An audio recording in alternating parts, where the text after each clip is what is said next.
Assalamualaikum warahmatullahi wabarakatuh. Perkenalkan, nama saya Imam Wahyu Jati, peserta PKDP 2025 asal Kusti, Kampus Institut Agama Islam Ad-Nadwa Kuala Tegal.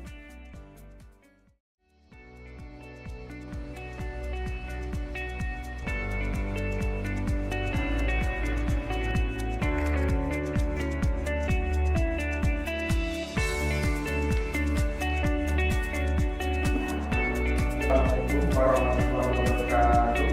Waalaikumsalam warahmatullahi wabarakatuh. Selamat pagi semua.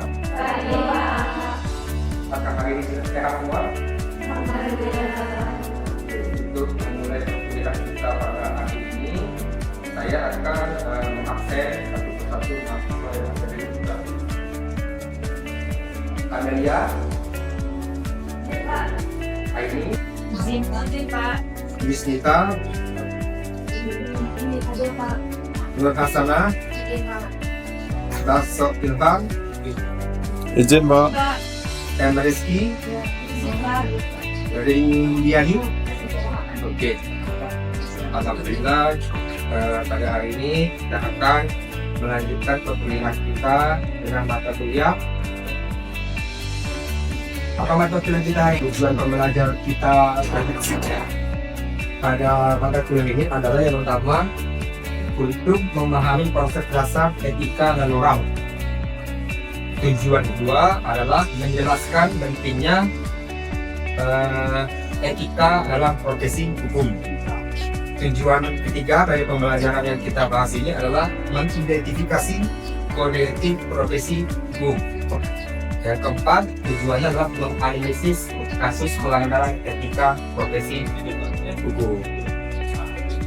Ada yang pernah bersentuhan langsung dengan gambar-gambarnya ini? Ini gambar apa nih? Dan ini hakim. Nah, ada yang ingin bercita-cita menjadi apa Bang? Oh, jadi jaksa. Oke. Pernah bersentuhan tentang profesi yang hadir, yang khusus untuk kita. Kita masuk ke pengertian etika. Disebut etik. Kalau dalam bahasa Indonesia disebut etika.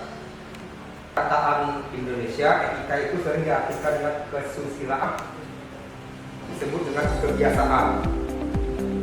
Kebiasaan yang artinya adalah menunjukkan bagaimana kita berperilaku, bersikap dalam kehidupan sehari-hari. Next. Nah, kita masuk ke jenis-jenis etika. Nah, fungsi etika itu adalah untuk membantu kita mencari orientasi secara kritis dalam hal moral yang dibutuhkan. Jadi, jika kita berhadapan dengan moral yang membutuhkan baik kode etik pada etika. Next, kita lanjut ke pengertian profesi. Ini sudah pengertian etika, sekarang kita masuk ke pengertian yang dikatakan profesi itu adalah yang mempunyai, yang ketiga mempunyai tanggung jawab sosial, yang keempat mempunyai kode etik. Nah, contoh-contoh profesi hukum adalah advokat, hakim, jaksa mempunyai. Oke, selanjutnya kita masuk ke pengertian profesi. Profesi adalah bidang yang dilandasi dengan pendidikan. Nah, fungsi etika itu adalah untuk membantu kita mencari orientasi secara kritis dalam hal moral yang dibutuhkan. Jadi, jika kita berhadapan dengan moral yang membingungkan, baik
integritas, independensi, dan kerahasiaan serta tanggung jawab.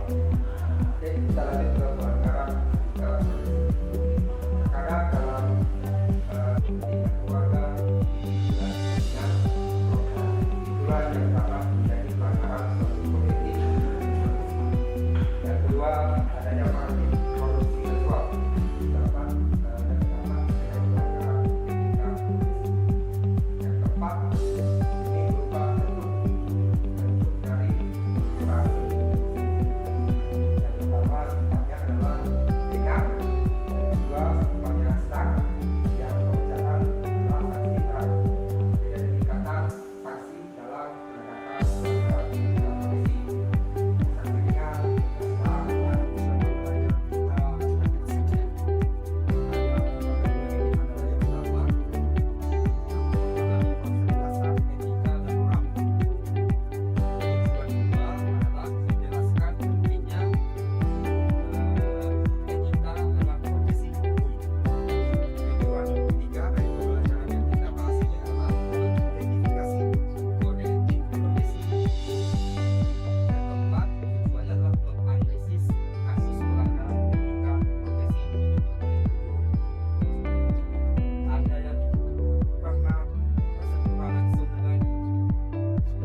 kedua aktivitas